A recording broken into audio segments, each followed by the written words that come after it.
Make sure you're in the right niche. Any discussion of high-ticket sales marketing must first begin with niche selection. Get this wrong, and you're going to waste your time, effort, and money. This is non-negotiable. If you make a mistake with the niche that you pick to build your business on, you're going to fail. The truth is, not all niches pay the same. Niches are essentially subject matter categories involving your target audience's problems, needs, or interests. These are different subjects and they attract different audiences. Some audiences are willing to pay a lot of money. Other audiences are not as willing. Even within the high-paying audiences, there is a question of timing. There are certain products and service categories that compel people to spend a lot of money right away. Unfortunately, these are relatively few. These are comparatively few when you line them up with all the other niches out there. Ideally, this is where you should be. You should look for niches that pay really well and people need to order merchandise or services almost immediately. The reality, most niches pay poorly. There, I said it. Most niches don't pay all that well. Well, this might rub you the wrong way. You might tell me that when you check Google's keyword planner tool, you notice that a lot of niches that you're interested in actually command fairly high PPC pay-per-click figures. My answer is, look closer. If you pay attention to those figures, it turns out that, in many cases, for people to click on an ad that pays that much, they must be really, really interested already. In other words, they have been pre-qualified and they are ready to buy. That's usually not the case. Usually people are interested in a wide range of topics, but they're not ready to buy. They're ready to do a lot of research. They don't have a problem with comparing different sources of information, but when it comes to buying, they're not quite there. This is why I can say with utmost confidence that most niches pay poorly when you look at immediacy. It's not enough that people may pay good money for a particular range of merchandise or a particular type of service. That's not the issue. The issue is how willing they are to pay. Don't build your house on sand. To make matters worse, the best niches, high pay and high demand, tend to get saturated very quickly. It's easy to see why. You need to build your business on a solid foundation. This means that your target niche must be lucrative enough and must have a high sense of buyer urgency. Otherwise, you're building your house on sand. You can build tons of these and end up making very little money. Unless you want to play the volume game, where you are cranking out hundreds of websites, and each of these websites make, at best, a couple of dollars a day, you're going to have to be more careful about niche selection. You have to be systematic and methodical regarding the type of business you build and the platform you choose to convert your traffic. You also have to be systematic about getting the right kind of traffic and qualifying it so it is more likely to convert. All of this boils down to selecting the right niche. You must target the right client. In any kind of market, there will always be audience segmentation. It's easy to think that just because you are targeting insurance as a niche, you can automatically assume you will make a lot of money. On the surface, this seems very reasonable. After all, when you go to Google Keyword Planner tool and load up all sorts of insurance-related keywords, you get really high figures. It's not uncommon for an insurance-related term to pay $30 or more per click. What's not to love? But here's the problem. That market has many segments. Not everybody who looks for insurance online is ready to buy. Not everybody who is interested in buying an insurance policy is willing to pay top dollar. In fact, in many cases, a lot of people looking for insurance would rather pay the least amount of money or take out the cheapest type of policy possible. Welcome to the world of market segmentation. Audiences in what seem like lucrative niches have different needs. They tend to segment themselves. There are people who are willing to pay top dollar immediately. There are people who are willing to pay top dollar later on. There are people who are not willing to pay market rates and are always looking for a bargain, but they are willing to buy now. Finally, there are people who are very cheap and are willing to wait. Which of these audience members would it make sense for you to chase? This is not rocket science. It should be quite obvious. Always be aware of the differences between your target customers. Just because people are interested in the high-value niche you are targeting, it doesn't mean that all your visitors will convert. If this is your assumption, I would not be surprised if you continue to struggle. You're setting yourself up for a disappointment. You have to be aware of the differences between your audience members. And this is not just a simple matter of segmentation or being aware that this is going on. This must affect how you market using content and information online. People who are looking to pay top dollar immediately are looking for certain types of content. You have to address them a certain way. Different audiences need different marketing approaches. Otherwise, you may put yourself in the impossible situation of trying to convert a cheap customer with high-value material intended for top-tier customers. It all boils down to segmentation. This training is all about high-ticket sales. Accordingly, you have to be in the right high-value niche, and you must target people who will not hesitate to pay a lot of money almost immediately. This must be your mantra. This target audience must be your objective. If you are in any way unsure or unclear about this concept, you will end up sabotaging yourself. Your marketing content may not line up with the psychology of high-ticket customers. You end up dropping the ball. Your sales conversion funnel may send contradictory messages that try to appeal to different types of buyers in your niche. Again, when you send such confusing signals, people would end up confused. Let me tell you a simple truth about online sales. When consumers are confused, they can be relied on to do nothing. I've seen this happen a million times before. Somebody sees my advertising materials, they check out my content, they sign up for my mailing list, they get excited about my updates, and they keep coming back to my website. You may be thinking that this is a good thing. No, I see it for what it is. It is a problem. They keep coming back, but they never quite get the messaging that they're looking for. It's obvious that at some point they are ready to buy. They have built enough trust in my brand. That's not the issue. The issue is that among these many different contact points, there are contradictory messages. They can't quite put their finger on it. This is why they're still on the fence. The sad situation I just described happens to a lot of marketers. I'm writing this training because I was able to overcome it. This is crucial. You have to target the right client. It all boils down to segmentation. Blow this and you are going to put yourself in a tough spot. Unlock the power of segmentation so that you can tap into high-ticket sales. The great thing about the issues that I raised in video 2 is that, for the most part, they beg their solution. In other words, you just need to look at the problem and connect the dots. The solution basically comes at you. If you are unaware of the different types of internet users, you can easily find out. You can easily check the segments of buyers or potential buyers in your niche. You can also look at your statistics, or you can research your competitors and see their strategies in attracting potential buyers who are ready to buy. Regardless of how you do it, it all leads back to the same place. It all leads to segmentation. You have to master this. You have to figure this out. Otherwise, you won't get those high-ticket sales. They're just not going to happen. What is a high-ticket sale anyway? Before I go any further, I want to nail down some definitions. I know you probably already have some sort of understanding as to what high-ticket sales mean. I can also guarantee that your definition is a little bit off. I'm not saying that you're flat out wrong. I'm just saying that it's slightly off. Most marketers define high-ticket sales as products and services that cost at least 3 figures, if not 4. Once you start selling products or services that cost several $100s or thousands of dollars, you can safely say that you are selling high-ticket sale items. But this is just part of the picture. You cannot stop here. If you do, your high-ticket sales strategy is going to be very shallow and ultimately self-defeating. What do I mean by that? Well, if you know that each item you sell in your niche can get you $5,000, it's very easy to build a business that is geared towards just getting that first and only sale. You put in a lot of work, you burn through a lot of time to get that $5,000. Once you get that sale, it's too easy for you to think that this is a one-time sale. You can easily be forgiven for thinking that way because that's how most marketers think. It's a one-time, big-time kind of affair. This is too bad. And this is also the reason why a lot of marketers end up failing later on. The key to high-ticket sales. The key to high-ticket sales involves 2 very powerful components. They impact what you do before and after the high-ticket sale event.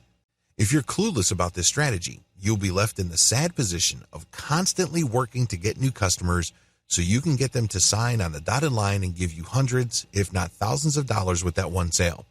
The problem is, they're gone after the deal. They may not have been all that happy, but they may not be so unhappy that they demand a refund. Regardless of how you play it, it's still a one-time, big-time kind of situation. This is a tremendous lost opportunity because when you are scaling up or you're ramping up your relationship with that prospect to get them to buy that high-ticket sale item or service, you are presented with a tremendous amount of opportunities.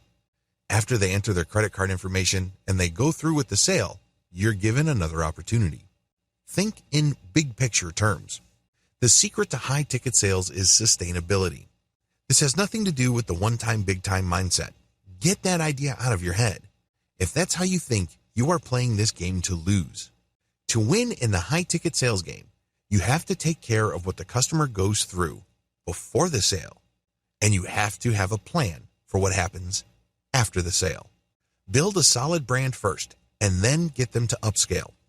A lot of people who try to sell high-ticket sales items basically think, more like hoping and wishing, that when prospects get enough information, they will finally decide to spend thousands of dollars. It doesn't work that way. Do you understand what you're requiring of the customer? If you're like most customers, it's hard enough for you to buy something that is worth $50 to $100. You would need to see the brand several times. You would need to feel assured about the brand and that the people behind it are not going to rip you off. You probably would expect to hear enough about the brand's products for you to think that this brand or product line is legit. This is what you would expect, at a minimum, as a responsible consumer. The bottom line is, you're not going to buy something that costs hundreds, if not thousands of dollars on a whim. This is not an impulse buy. If you're like most consumers in the United States, a purchase of thousands of dollars is going to set you back quite a bit in terms of your household budget. This is why high-ticket sales marketers set up a scaling relationship with the customer. They go through different types of information to build trust, and then they are sold packages that scale up, depending on need and familiarity. This then culminates or climaxes with the big-ticket sale. At that point, it wouldn't feel like that much of a jump.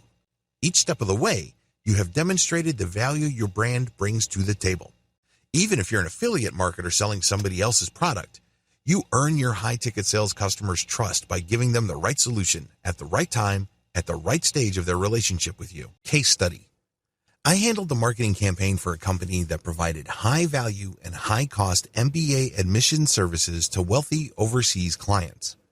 That niche's target audience are very busy professionals.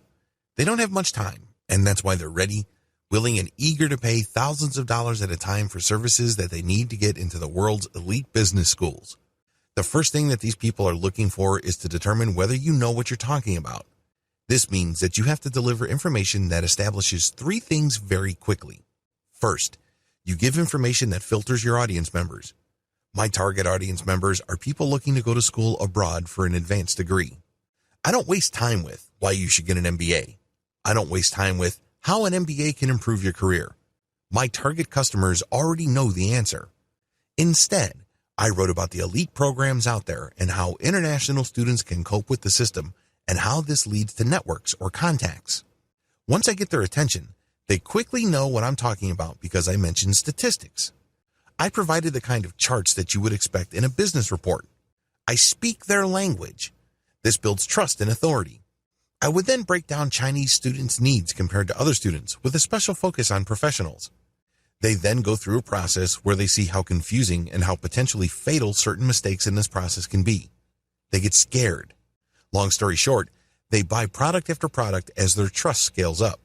This culminates with the full customized one-to-one package offered by the back-end service I was promoting. That's when the prospect steps up to the $5,000 or $7,500 package. At this point, the price tag is no longer an issue. How come?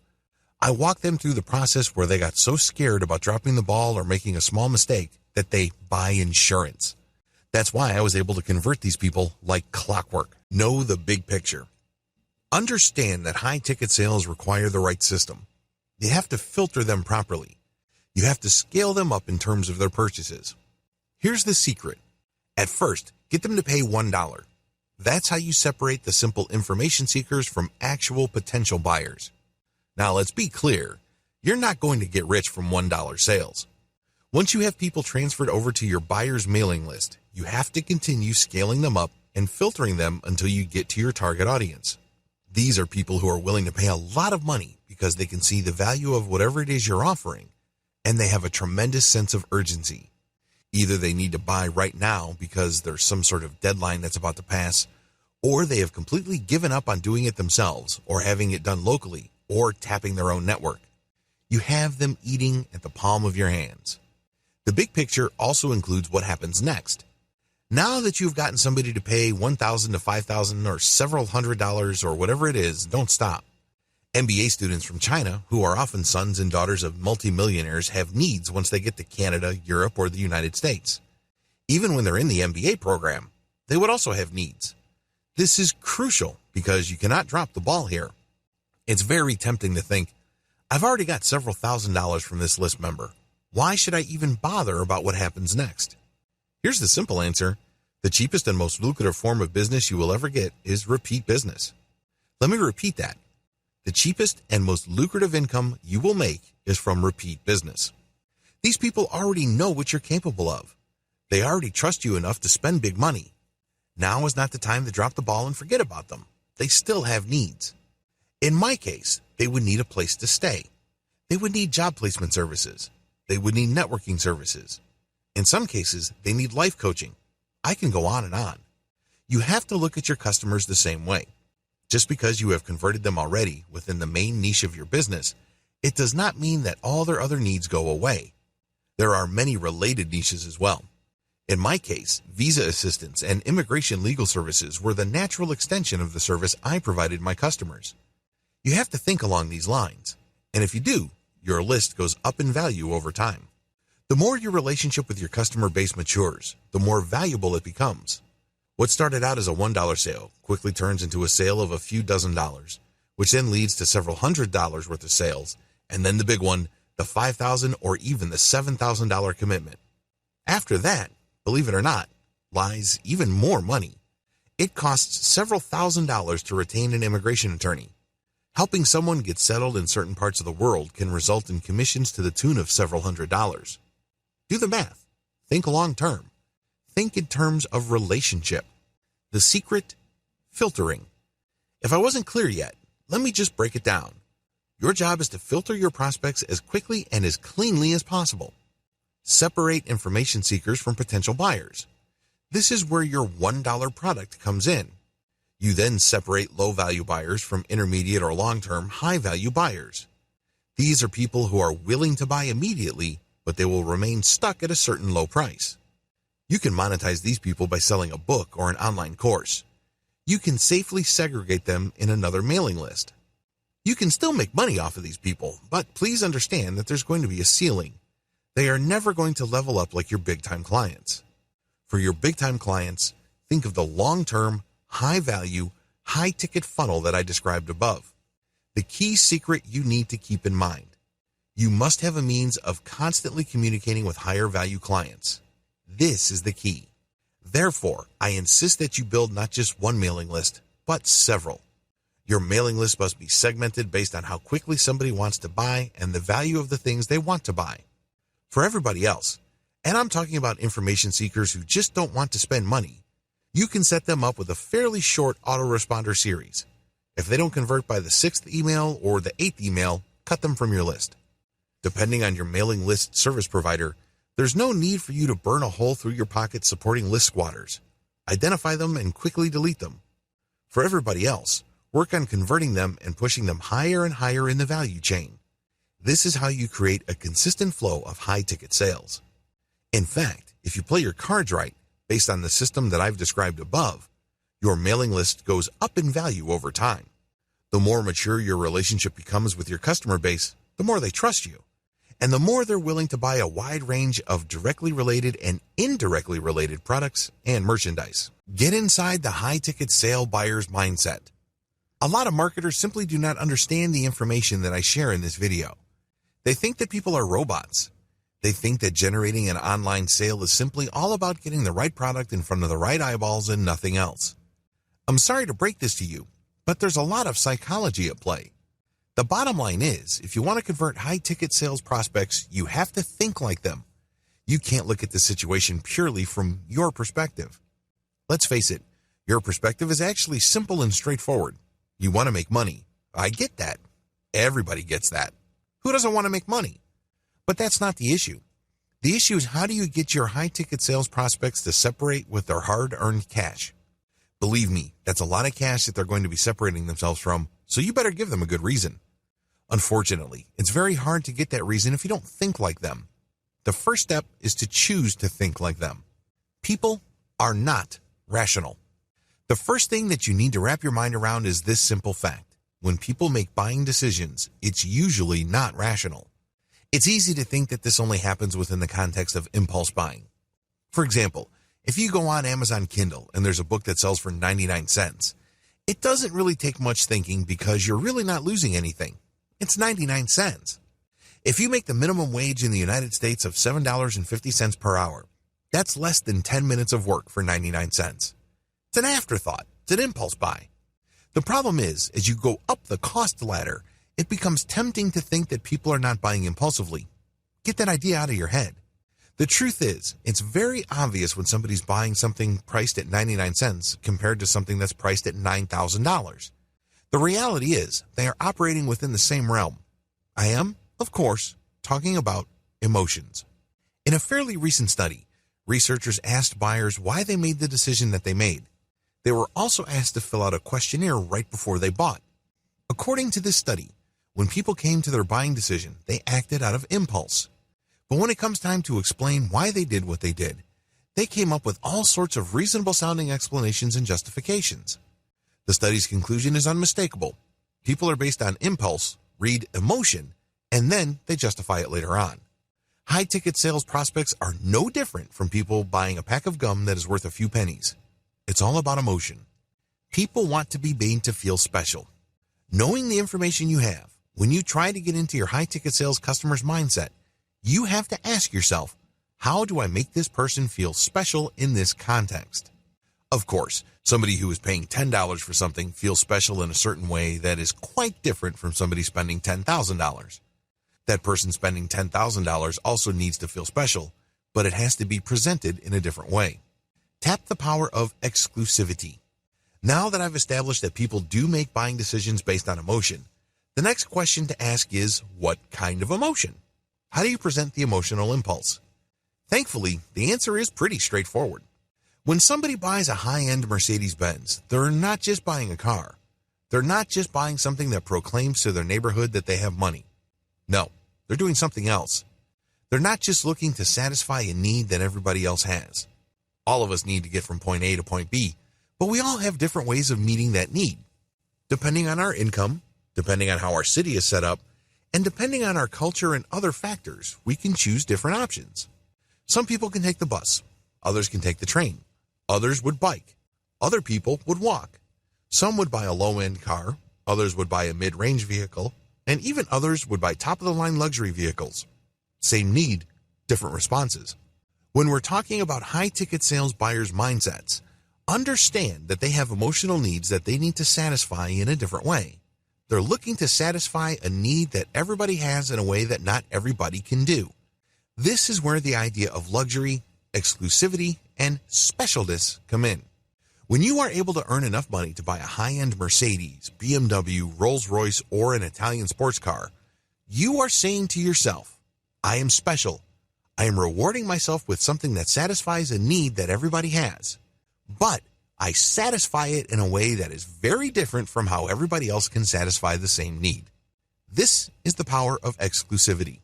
You have to wrap your mind around this concept because high-ticket sales buyers must be convinced that your solution is a way of satisfying a need that other people cannot readily use. Make them feel that they are getting something above and beyond what everybody's getting. High-end sales targets don't want what everybody else is getting. Now, we know at the end of the day that that's precisely what they're getting. A car is a car. It doesn't matter whether it has a Porsche logo or a Kia or a Hyundai logo.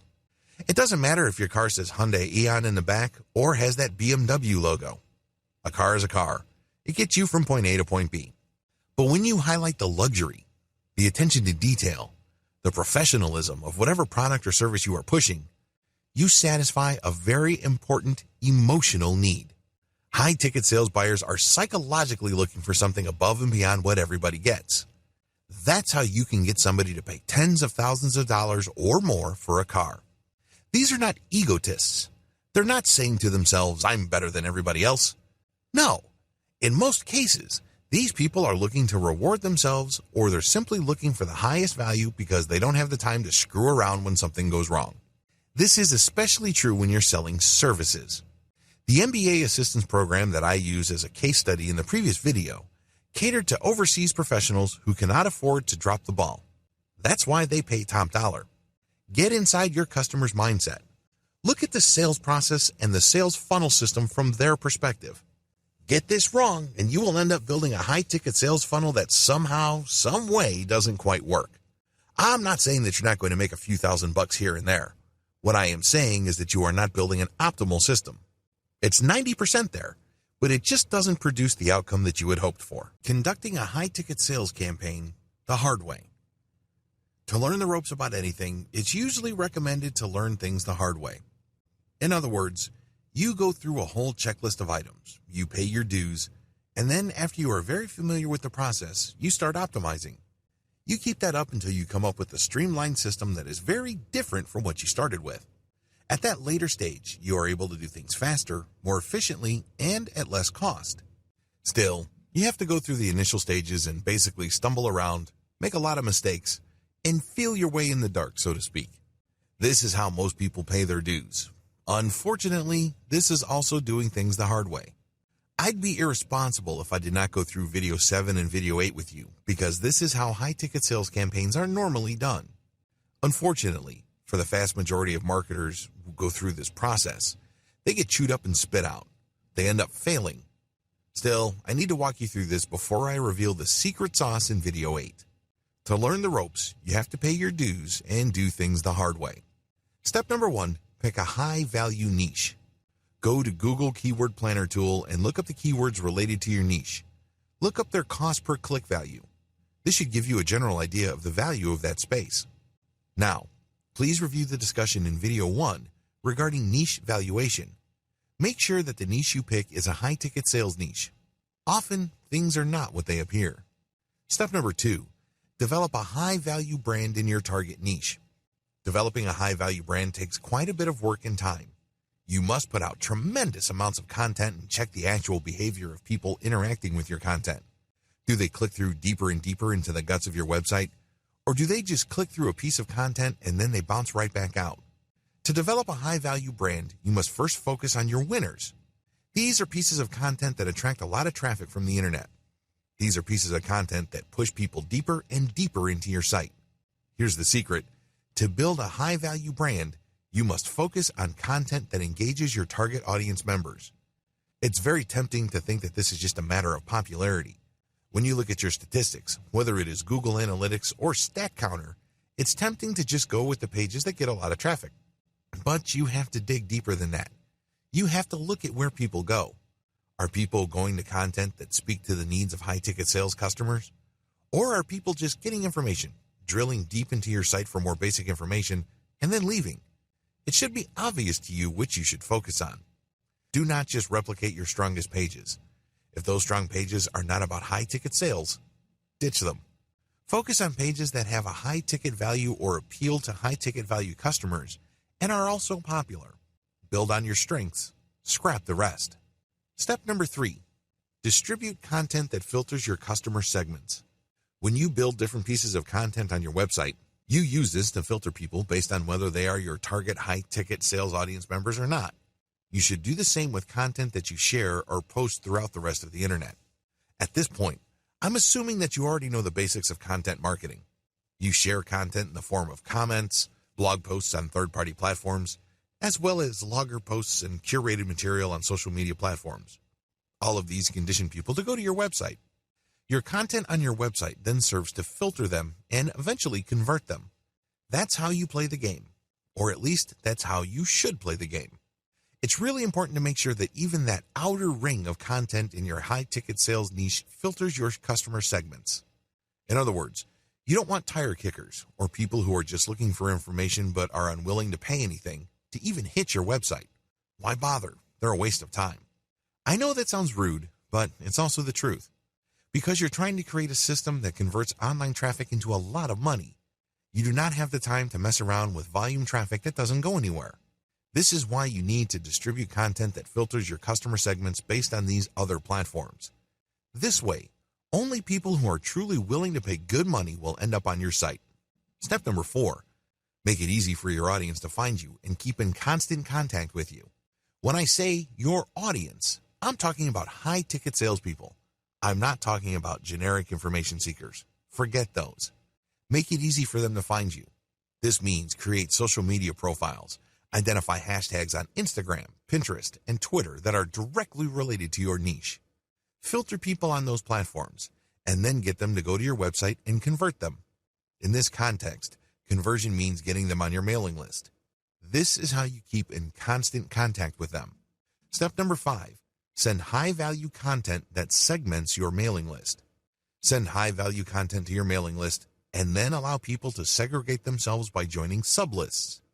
At this point, there will still be people who are just looking for information. They will be in the minority, but if you don't manage this properly at this level, they're going to take a lot of your resources.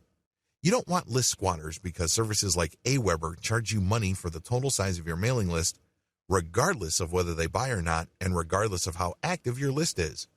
What if a significant chunk of your mailing list are just squatters? You're losing money monthly. Don't do it. This is why you need to send high-value content to your mailing list and get people to sign up to a sub-mailing list. When people do this, you know that they are looking for high-ticket sales material.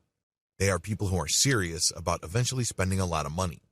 For everybody else, you can purge them off your list. Step number 6, filter your filtered list between buyers and tire kickers. This is where the rubber meets the road. Send a $1 offer for some sort of basic PDF report you made. You may even compile some blog posts and sell it in a $1 PDF. However you want to do it, segment people in your high-value list into 2 camps, buyers and information seekers. Give the information seekers one final chance by setting them up with a 5-day update program. If they don't convert to your buyers list within that 5 days, they get dropped from your lists totally. The key here is to get rid of tire kickers and information or freebie seekers using low-friction sales. Step number 7, scale up your filtration with increased friction. Friction in this context involves people spending increasing amounts of money. Your buyer's list is tried and proven only to the point that these people are willing to pay $1 to be on that list. You should then further segment that list by sending opportunities that cost more. Maybe you go from $1 to $20, then from $20 to a couple of $100. Keep ramping it up and prepare them for the big sale. Just repeat the process I have outlined above to get them ready for that big sale. Don't drop the big sale offer in the beginning. You can use it as a redirect offer. When people buy, they get a confirmation page, and that confirmation page would have that big offer, or at least talk up the big offer. This is how you play the game, where the longer people stay on your mailing list, the more value you build. Step number 8, give your buyers list what they're looking for. Your buyers list members are basically looking for assurance. Give it to them in the form of high-value content. Give it to them, believe it or not, in the form of filtering using ever-increasing sales pages. And take good care of them. This means making yourself available in terms of customer support. You build a community around your buyers list. The shortcut to high-ticket sales. In video 7, I stepped you through the process most marketers go through to master high-ticket sales. As you can tell, it's not exactly smooth nor easy. However, for the longest time, this is how most marketers learned. They had to learn the hard way. They had to pay their dues. In fact, the process is so hard that the vast majority of people who tried their hand at high-ticket sales end up dropping out or settling for mediocre results. It's fairly rare for somebody to become really successful doing things the hard way. Still, after some time, a significant portion of people would graduate from getting mediocre results to getting better results, but it can take quite a bit of time. In fact, for too many people, it takes too much time and involves too much experimentation. No wonder too many marketers just give up. Thankfully, there's a better way. It's always a good idea to start out with high-ticket sales by learning the ropes. You have to learn how to do the basics. You have to learn how to sell online, how to find the right niche, and how to create content that would appeal to your customer base. You have to know the basics of segmenting your audience, so you know what to expect. Once you're familiar with all the different parts of online high-ticket sales, this is the point in time where you should start looking for a shortcut. Don't do it before this point. This is extremely important. You have to go through the process of learning high-ticket sales the traditional way. But once you have a good understanding of all the different moving parts and everything that's involved in the process, then and only then should you start thinking about shortcuts. Use these shortcuts to take your high-ticket sales marketing efforts to a whole new level. I share these shortcuts with you because it's too easy to get stuck. It's too easy to feel like you're just banging your head on the wall, and in frustration, you drop everything. A lot of people who try high-ticket sales or affiliate marketing in general go through this process. A lot of them never come back. A lot of them just quit. I don't want you to be one of those people. While it is important to learn how everything fits together and to have a general understanding of how to sell online, you can't just stay there. You can't continue to stubbornly do things the hard way when there is an easier way available to you. What is this secret? What is the shortcut? It's very simple. Reverse engineer existing high-ticket players in your target niche. In other words, find your competitors, figure out which one of them is successful, and do what they're doing by fitting it into what you know about high-ticket sales. Seems pretty straightforward, right? It is. First, you need to find your most successful competitors. This is pretty straightforward. At this point, you already know what keywords are related to your niche. Enter them in Google. Find as many competing websites as possible. Next, enter the domain names of your competitors into tools like Alexa Site Info. Alexa will give you a rough ranking of your competitor. This ranking should give you a general idea of how well they do in terms of traffic. But you shouldn't stop with Alexa. You should also take your competitor's domain and plug them into SEMrush. SEMrush will tell you how well they're doing when it comes to SEO. Putting all these data sets together, you can get a good idea which of your competitors are getting a lot of traffic in your niche and which ones are struggling. Learn from the winners. Filter your list and focus on a fairly small number of competitors. These should be the runaway winners of your niche. They should leave pretty much everybody else in the dust as far as traffic goes. Again, we're estimating traffic based on Alexa score and search engine visibility provided by tools like SEMrush.com. What to look for? Now that you have your short list going, study the following features of your competitors. Their content strategy. What do they write about? What do they focus on? What themes keep cropping up among all your major competitors?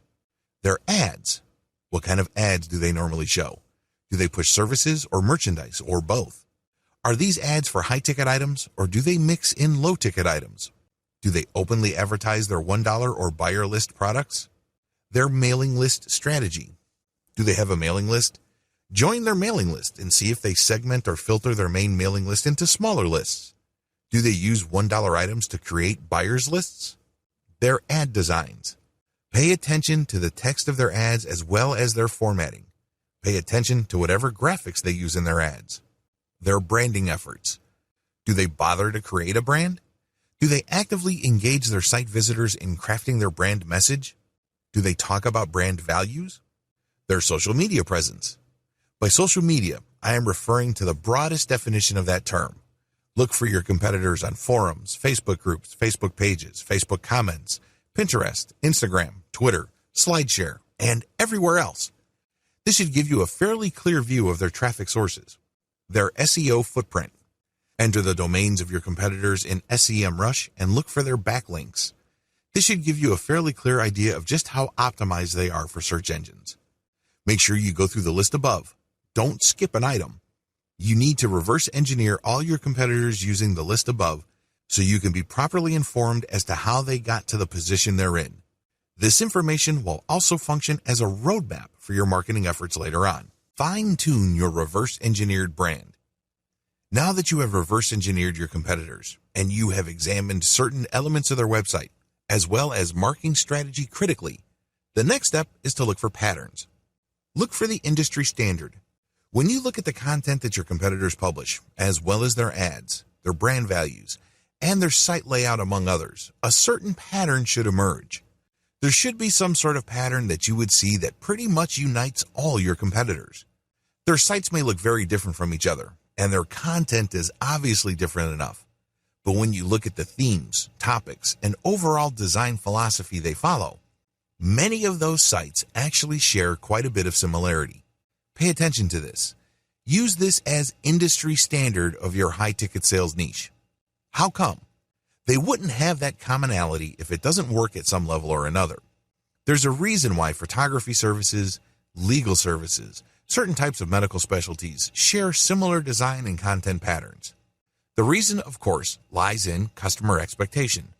When customers see that service providers have websites designed a certain way, that's what they will look for. At the back of their mind, that is the industry standard. Look for this industry standard. Your own website, as well as marketing materials, content, and editorial policies and strategies, should mirror the industry standard. In other words, when people end up at your website from search engines or social media or other traffic sources, they're not in for a shock.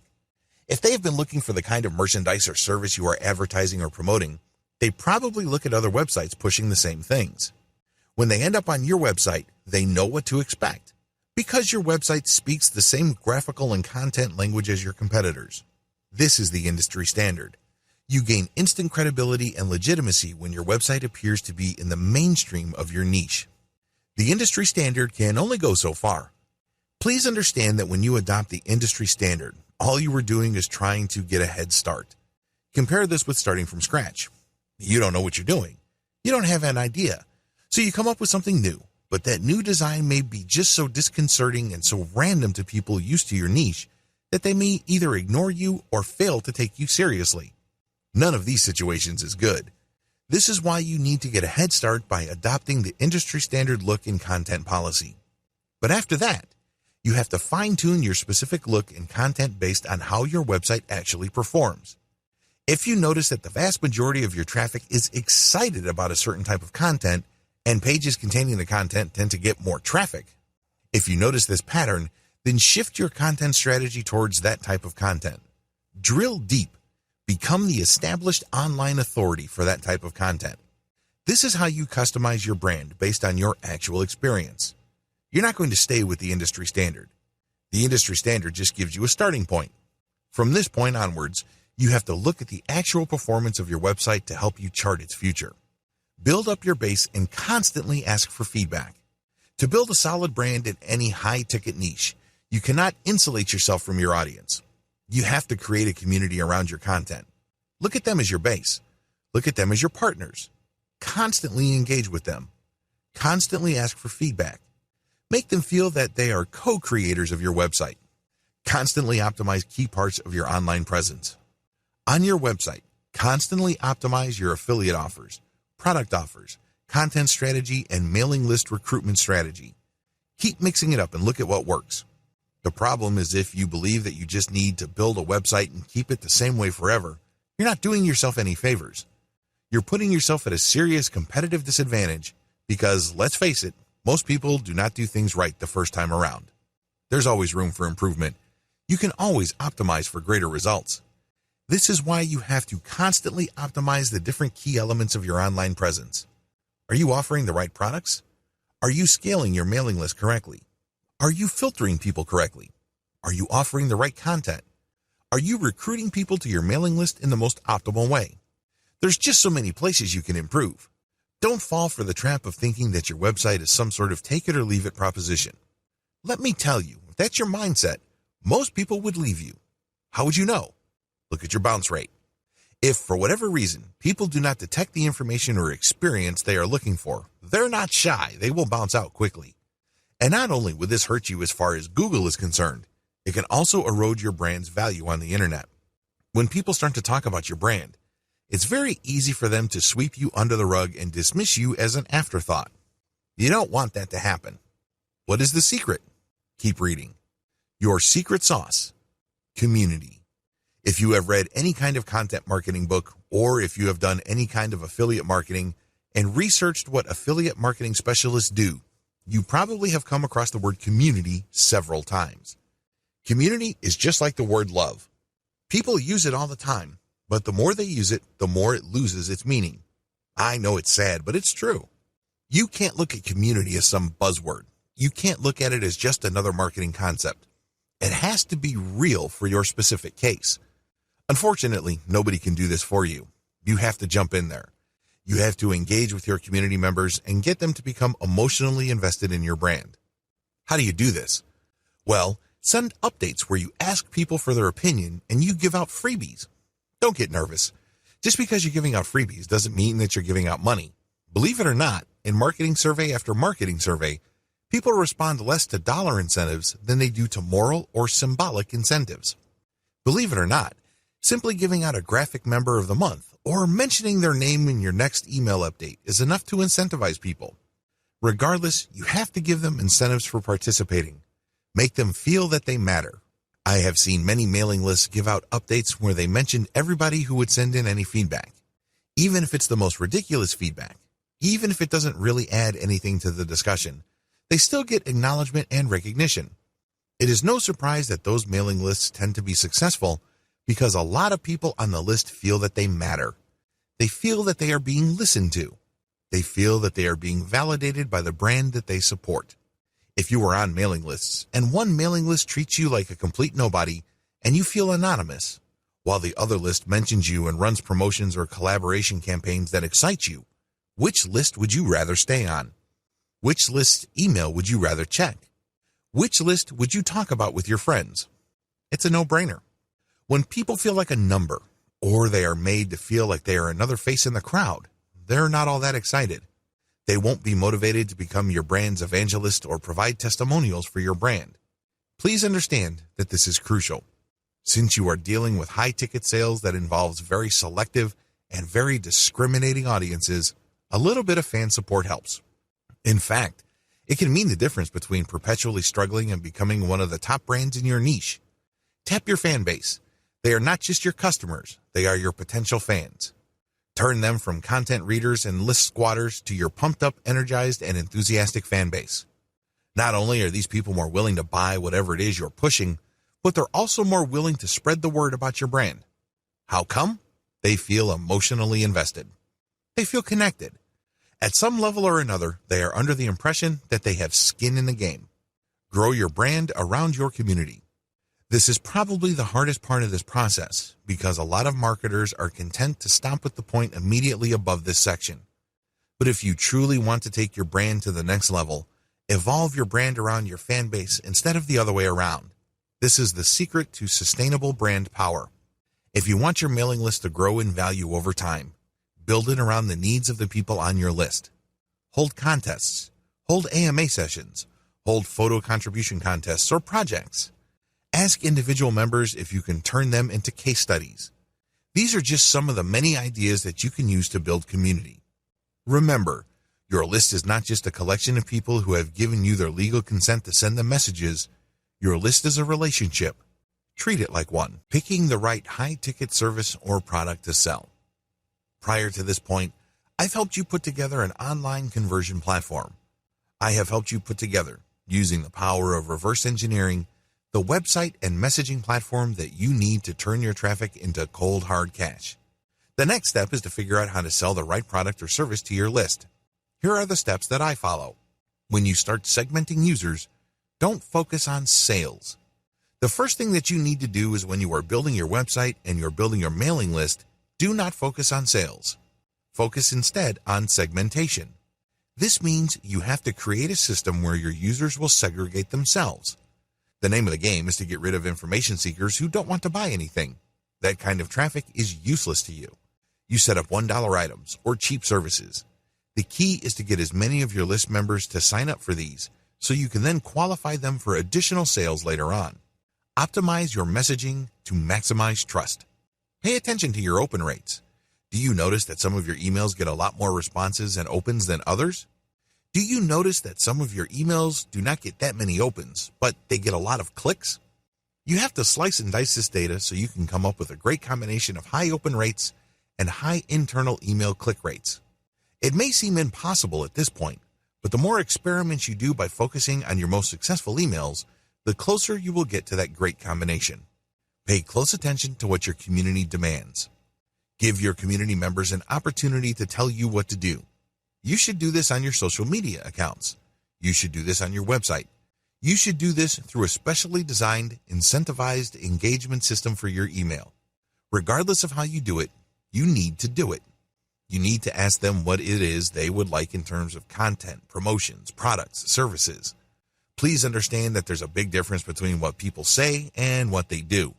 You have to always cross-reference whatever suggestions and recommendations you get from your customer base with their actual behavior. If they keep saying that they like a certain type of content, but you notice that when they go to pages that contain that content, they bounce out, they may be telling you something else. They may be telling you that you may be publishing a certain type of content, but it's not that precise content that they're looking for. This is a serious hint that you should pay close attention to. You should investigate it further. They may be looking for some sub-niche or some sort of specialized content that is closely related to the content you already have. That's why your pages have such a traffic pattern. It's not like people are not interested in the content. They are. They're clicking through, but they're not staying. This is where a little bit of engagement can go a long way. Think of it like some sort of detective story. Pick the most credible yet highest value product or service you can offer. High ticket sales is all about offering the very best. People are not looking for second best. People are not looking for a bargain, if you think about it hard enough. They're looking for the best. This means that you have to engage with your community long enough for them to tell you what you should be selling. Believe it or not, your list members will tell you. They know what they're looking for. In the case study that I mentioned about the MBA program, I was told which graduate programs are the most popular in China. When I took action on that and changed the direction of my content production and editorial policy, my conversion rates went through the roof. Your community eagerly wants to tell you the answers you need to make more money. The only question is, are you willing to stop and listen? Think beyond commission payouts. As I have mentioned in an earlier video, you have to look at the big picture of what you're doing. It's very easy to get blinded by high commission rates. It's very easy just to zero in on that point where you sell a $5,000 service or merchandise package to your customer off your mailing list. It's very easy to just focus on that and then move on to the next customer. If you're doing that, you're wasting your list. I can't emphasize that enough. That person who bought $5,000 of services or products from you can easily do the same if you convince them of another product or service in the future. That's how you make real money with your list. Each and every name on that list wants a relationship with you. Don't blow that relationship using a one-time, big-time mindset. If you think they benefited you by buying a $5,000 item, you haven't seen anything yet. That's just the beginning of the relationship. Keep building that trust. Focus on building and maintaining credibility with your high-ticket sales client base. Treat each and every one of those names like they are made of gold.